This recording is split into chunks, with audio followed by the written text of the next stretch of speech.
से प्रणाम। और बताइए कैसे हैं? स्वागत है पुराना ब्लॉग में। आप सभी दोस्तों देख लीजिए, आज मैं राजीव जी के साथ हूँ स्टूडियो में और इनसे मुलाकात करके बहुत ही अच्छा लगा, बहुत बढ़िया। अब देख लीजिए हमारे लिए एक गाना गाएंगे अच्छा सा प्यारा सा, तो आप सब गाने को ज़्यादा से ज़्यादा सुनिए, ठीक है?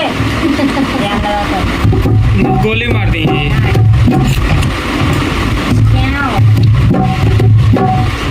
जाता बाजारे लैया पूरा सामान हो, सरसों के तेलावा के रखी ध्यान हो।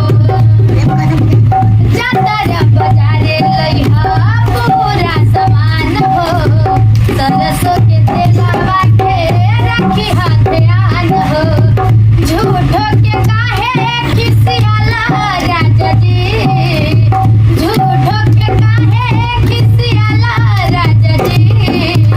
ले ले हम मछली मसाला राजा जी, ले ले हम मछली मसाला राजा जी।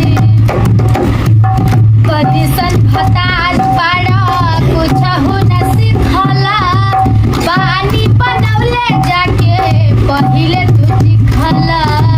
कदिसन भताज पाड़ा कुछहु न सिखला, पानी बनौले जाके पहिले तू सिखला।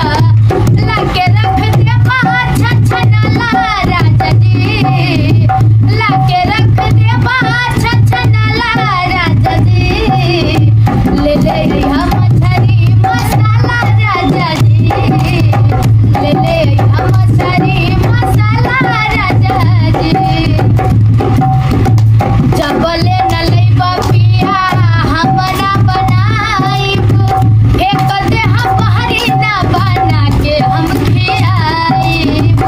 जबले न लइबा पिया हमरा बनाइब, फेंक दे हम बहरी ना बना के हम खियाइब। रागनी के बात गठियाला राजा जी, रागनी के बात गठियाला राजा जी।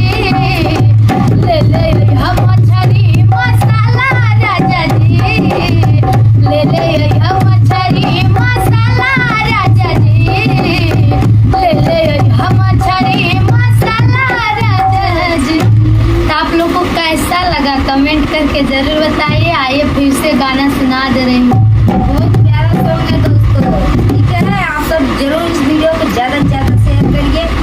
ये राजनी दीदी का गाना है, ठीक है?